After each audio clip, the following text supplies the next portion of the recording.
Suryakant chief justice of India ಅವರು ಯುವಜನರನ್ನು ವ್ಯಂಗ್ಯವಾಗಿ ತಿರಸ್ಕಾರವಾಗಿ ಮಾತನಾಡಿದ ಪ್ರಕ್ರಿಯೆಗೋಸ್ಕರ ಹುಟ್ಟುಕೊಂಡಂಥ ಕಾಕ್ರೋಚ್ ಜನತಾ ಪಾರ್ಟಿ ಇಂದು ಬಹಳಷ್ಟು ಜನರು ಕಾಕ್ರೋಚ್ ಜನತಾ ಪಾರ್ಟಿಗೆ ಬೆಂಬಲಿತವಾಗಿ ನಿಂತಿದ್ದಾರೆ.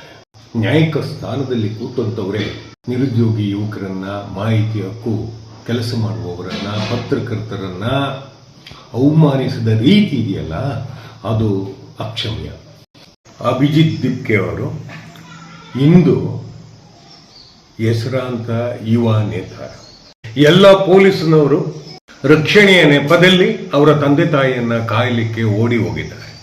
ಎಲ್ಲಿ ನ್ಯಾಯಾಲಯಗಳು ಇಂಥವರ ಪರವಾಗಿ, ಯುವ ಜನರ ಪರವಾಗಿ, ನಿರುದ್ಯೋಗದ ಪರವಾಗಿ, ಅಸಹಾಯಕತೆಯ ಪರವಾಗಿ, ಸ್ಪರ್ಧಾತ್ಮಕ ಪರೀಕ್ಷೆಗಳೆಲ್ಲ ಯಾವೆಲ್ಲ ಇದೆ ಅವೆಲ್ಲವ ಸೋರಿಕೆ ಆಗ್ತಿರುವ ಸಂದರ್ಭದಲ್ಲಿ ಜಾಗೃತಿಯ ಮನಸ್ಸಿನಿಂದ ಬದುಕನ್ನು ಕಟ್ಟಿಕೊಡ್ಬೇಕಾಗಿತ್ತು.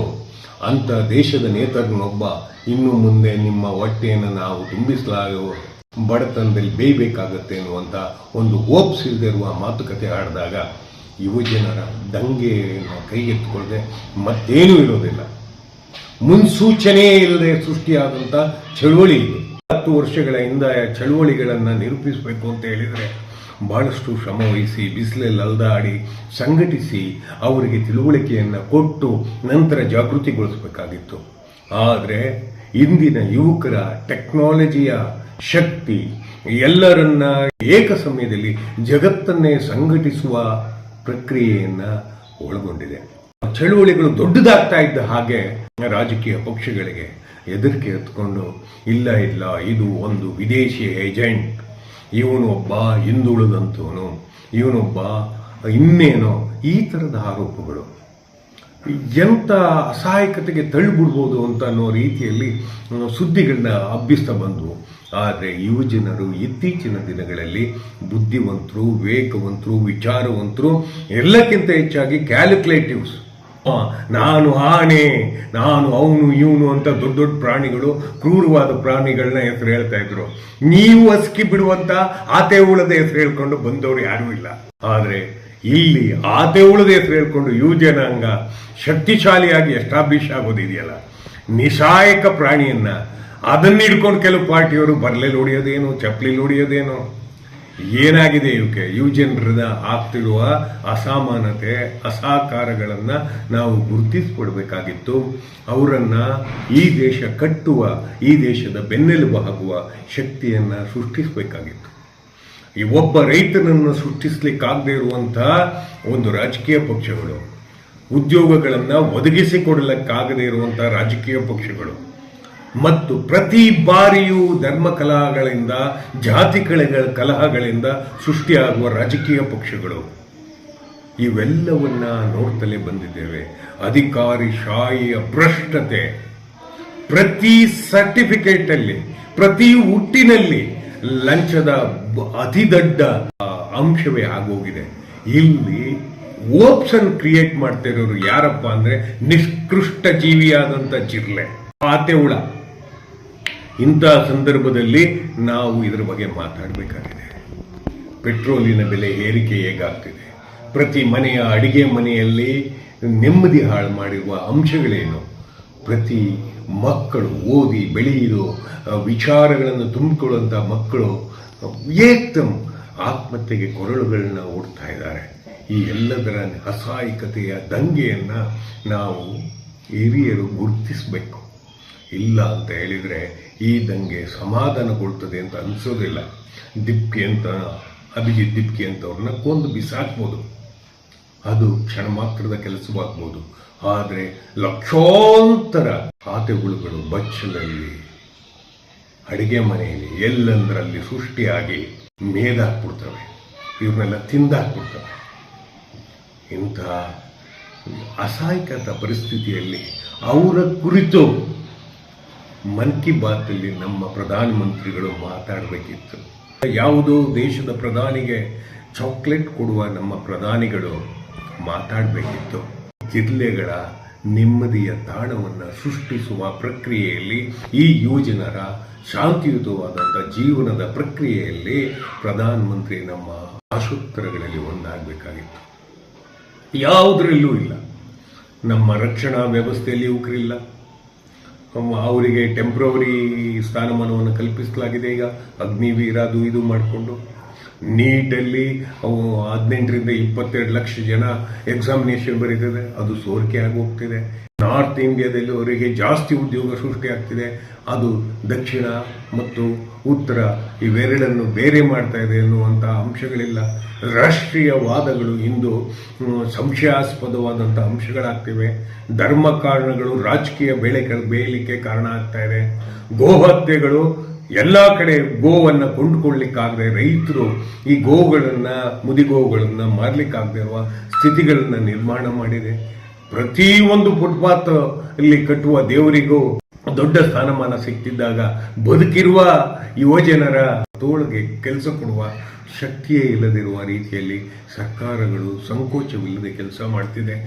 ಇನ್ನು ತಮಿಳುನಾಡಿಗೆ ಬಂದರೆ ಆ ಅಧಿಕಾರಿಶಾಹಿ 10 ವರ್ಷದ ಮಗುವನ್ನು ರೇಪ್ ಮಾಡಿದಾಗ ಒಂದು ಪ್ರೆಸ್ ಮೀಟ್ ಕರೆದಿ 3 ಜನ IPSಗಳು ಇಂಡಿಯನ್ ಪೊಲೀಸ್ ಸರ್ವಿಸ್ ಎಲ್ಲಿ ಸೂಕ್ಷ್ಮತೆಯಲ್ಲಿರಬೇಕಿತ್ತೋ, ಎಲ್ಲಿ ಅಪರಾಧಿಗಳನ್ನು ಕಂಡುಹಿಡಿದು ಅವರ ಮೊಗ್ಗಲು ಮುರಿಬೇಕಿತ್ತೋ ಅವರು ಸಂಭ್ರಮಿಸುವ ರೀತಿಯಲ್ಲಿ ಪ್ರೆಸ್ ಮೀಟ್ ಮಾಡುವಂಥದ್ದು. ಇವೆಲ್ಲವನ್ನು ನೋಡ್ತಾ ಇದ್ರೆ ಯುವಜನರು ಇನ್ನೂ ಕೈಕಟ್ಟು ಕೂತ್ಕೊಳ್ಳೋದಿಲ್ಲ ಅಂತ ಅನ್ನಿಸ್ತದೆ. ಯಾಕೆ ಅಂತ ಹೇಳಿದ್ರೆ ಕೈ ಕಟ್ ಬಾಯಿ ಮುಚ್ಚ ಅನ್ನೋ ರೀತಿಯಲ್ಲಿ ಮೇಷ್ಟ್ರ ರೀತಿ ನೀವು ಕೆಲಸ ಮಾಡಿದರೆ ಇನ್ನು ಮುಂದೆ ಸಾಧ್ಯ ಆಗೋದಿಲ್ಲ. ಯಾಕೆಂದರೆ ಹೋರಾಟ ಮುಂಚೂಣಿಗೆ ಬಂದಾಗಿದೆ. ನಾಳೆ ಈ ಕ್ರಾಂತಿ ಬಿರುಗಾಳಿ ಆಗುವ ನಿಟ್ಟಿನಲ್ಲಿ ಹೋರಾಡ್ತದೆ.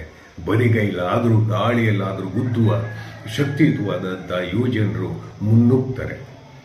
ಒಬ್ಬರನ್ನು ಕೊಲ್ಬೋದು, ಇಬ್ಬರನ್ನು ಕೊಲ್ಬೋದು, ಅವರ ಮನಸ್ಥಿತಿಯನ್ನು ನಾಶ ಮಾಡ್ಬೋದು. ಅವರು ಅಮೆರಿಕದ ಏಜೆಂಟ್ ಅನ್ಬೋದು ಅಥವಾ ಪಾಕಿಸ್ತಾನದ ಏಜೆಂಟು ಅನ್ಬೋದು, ಅವನು ಮುಸ್ಲಿಂ ಇರ್ಬೋದು ಅನ್ಬೋದು, ಅವನು ಕ್ರೈಸ್ತ ಇರ್ಬೋದು ಅನ್ಬೋದು. ಆದರೆ ಎಲ್ಲಕ್ಕಿಂತ ಹೆಚ್ಚಾಗಿ ಮಾನವೀಯತೆಯನ್ನು ತುಡಿಯುತ್ತಿರುವ ಯುವಜನರ ಬದುಕಿನಲ್ಲಿ ಬಿರುಗಾಳಿ ಏಳದ ಹಾಗೆ ತಂಗಾಳಿ ಬೀಸುವ ನಿಟ್ಟಿನಲ್ಲಿ ನಾವು ಉದ್ಯೋಗದ ಭರವಸೆ, ಮೋಸದ ಒದಗದೇ ಇರುವಂತಹ ವ್ಯವಸ್ಥೆ ಸೃಷ್ಟಿ, ಅಧಿಕಾರಿಗಳು ಭೀತಿಯಿಂದ ನ್ಯಾಯಪರವಾದಂಥ ಧೋರಣೆಯನ್ನು ಹೊಂದುವ ರೀತಿಯಲ್ಲಿ ಕೆಲಸ ಮಾಡಬೇಕಾಗಿದೆ. ಇಲ್ಲ ಅಂತ ಹೇಳಿದ್ರೆ ಗುಡ್ಡೆ ಹಾಕೊಳ್ತಾ ಇದ್ದೀರಲ್ಲ, ಕೆಲವು ದೇಶದ ಅತಿದೊಡ್ಡ ಸಂಪತ್ತು ಕೆಲವರ ಕೈ ಪಾಲಾಗ್ತಿದೆಯಲ್ಲ, ಆ ಕೈಯನ್ನಿಂದ ಕಿತ್ತುಕೊಳ್ಳುವ ಅವರ ಯುಕ್ತಿಯಿಂದ, ಅವರ ಬುದ್ಧಿವಂತಿಕೆಯಿಂದ ಸಂಪಾದಿಸಿದಲ್ಲ ಅನ್ನುವಂಥದ್ದು ಯುವಜನರಿಗೆ ತಲೆಗೆ ಬಂದರೆ ಆಗಬಹುದಾದ ಅಲ್ಲೋಲ ಕಲ್ಲೋಲಗಳನ್ನು ನಿಯಂತ್ರಿಸಲಿಕ್ಕೆ ಸಾಧ್ಯವಿಲ್ಲ. ನೇಪಾಳದ ಉದಾಹರಣೆ ಇದೆ, ಶ್ರೀಲಂಕಾದ ಉದಾಹರಣೆ ಇದೆ, ಪಶ್ಚಿಮ ಬಂಗಾಳದ ಉದಾಹರಣೆಗಳಿವೆ, ಪಾಕಿಸ್ತಾನದ ಉದಾಹರಣೆಗಳಿವೆ. ಈಗ ಜಂಜಿಗಳು ಅನ್ನೋದಕ್ಕಿಂತ ಹೆಚ್ಚಾಗಿ ಈತನೂ ಕೂಡ ಯಾರು ಅಭಿಜಿತ್ 34 ವರ್ಷ ಆಗ್ತಾ ಬಂತು ಆತನಿಗೂ ಕೂಡ. ಆದರೆ ಈ ಶತಮಾನದ ವ್ಯಕ್ತಿ ಅನ್ನುವಂಥದ್ದು ಮುಖ್ಯ ಆಗಿದ್ರೂ ಕೂಡ ಆಲೋಚಿಸುವ ಎಲ್ಲರೂ ಕೂಡ ಮಕ್ಕಳನ್ನು ಕಷ್ಟಪಟ್ಟು ಓದಿಸಿದವರಿಗೆ ನಿರ್ಲಿಪ್ತತೆಯಿಂದ ಕೂತ್ಕೊಳ್ತಾ ಇರೋದನ್ನು ನೋಡ್ಲಿಕ್ಕಾಗ್ತಾ ಇದೆ. ಶತಮಾನದ ಆಚೆ ಈಚೆ ಅನ್ನುವುದಕ್ಕಿಂತ ಹೆಚ್ಚಾಗಿ ಇಲ್ಲಿ ಆತಂಕಗಳನ್ನು ನಾವು ಗುರುತಿಸಬೇಕು. ಹಿಡಿದು ತಿನ್ನುವ ಶಕ್ತಿಯನ್ನು ತುಂಬಬೇಕು. ಎಲ್ಲರನ್ನ ಕೊಂದು ಬದುಕುವ ಪ್ರಕ್ರಿಯೆಗೆ ನಾವು ಚಾಲನೆ ಕೊಡಬಾರ್ದು. ಆಕ್ರೋಶ ಜನತಾ ಪಾರ್ಟಿ ಅಲ್ಲ, ಇದೊಂದು ಅಲೆ, ಇದೊಂದು ಸ್ಪರ್ಧೆಯ ಪ್ರಕ್ರಿಯೆ ಅಲ್ಲ, ಇದೊಂದು ಬದಲಾವಣೆಯ ಗಾಳಿ. ಈ ಬದಲಾವಣೆ ಗಾಳಿ ವಿಷಗಾಳಿಯಾಗಿ ಪರಿವರ್ತನೆ ಆಗುವುದಕ್ಕಿಂತ ಮೊದಲು ಕಾರುಣ್ಯದ ಗಾಳಿಯನ್ನು ಈ ಕಡೆಯಿಂದ ಬೀಸುವ ಪ್ರಕ್ರಿಯೆಗೆ ಚಾಲನೆ ಕೊಡಬೇಕು. ಇಲ್ಲ ಅಂತ ಹೇಳಿದರೆ ನ್ಯಾಯಾಧೀಶರು ಹೇಗೆ ಬೇಕು ಹಾಗೆ ಮಾತಾಡುವ ಪ್ರಕ್ರಿಯೆ ಸರಿ ಹೋಗೋದಿಲ್ಲ. ಅದು ಕೂಡ ನ್ಯಾಯಾಂಗದಿಂದನೇ ಆಗುತ್ತೆ. ಪ್ರತಿಯೊಬ್ಬರ ನ್ಯಾಯಾಧೀಶರು ಕೂಡ ಕಾನೂನಿನಡಿ, ಕಾನ್ಸ್ಟಿಟ್ಯೂಷನ್ ಅಡಿ ಕೆಲಸ ಮಾಡುವಂಥವರೇ ಆಗಿರ್ತಾರೆ. ಆಗ ಹೆಚ್ಚಾಗಿ ನ್ಯಾಯಾಲಯದ ಘನತೆಯನ್ನು ಎತ್ತಿಡಬೇಕು. ಅದನ್ನು ಕುಗ್ಗಿಸುವ ಕೆಲಸ ಮಾಡ್ತಿದ್ದಾರೆ ಅಂತ ಹೇಳಿದರೆ ಅದು ನ್ಯಾಯಾಂಗದಿಂದನೇ. ನ್ಯಾಯಾಧೀಶರು ಆಡಿದ ಮಾತು ಕೂಡ ನಮ್ಮನ್ನು ಅವಮಾನಿಸುತ್ತೆ, ಯುವಜನರನ್ನ ಅವಮಾನಿಸುತ್ತೆ.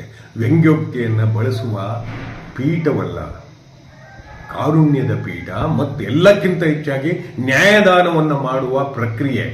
ನಿಮ್ಮ ತೆವಲಿನ ಮಾತುಕತೆ, ನಿಮ್ಮ ಅಸಡ್ಡೆಯ ಮಾತುಕತೆ ಒಂದು ಬಿರುಗಾಳಿಯನ್ನು ಸೃಷ್ಟಿಸ್ತದೆ. ಆ ಬಿರುಗಾಳಿಯಲ್ಲಿ ಎಲ್ಲವೂ ಕೊಚ್ಚಿ ಹೋಗುವ ಸಾಧ್ಯತೆ ಇದೆ.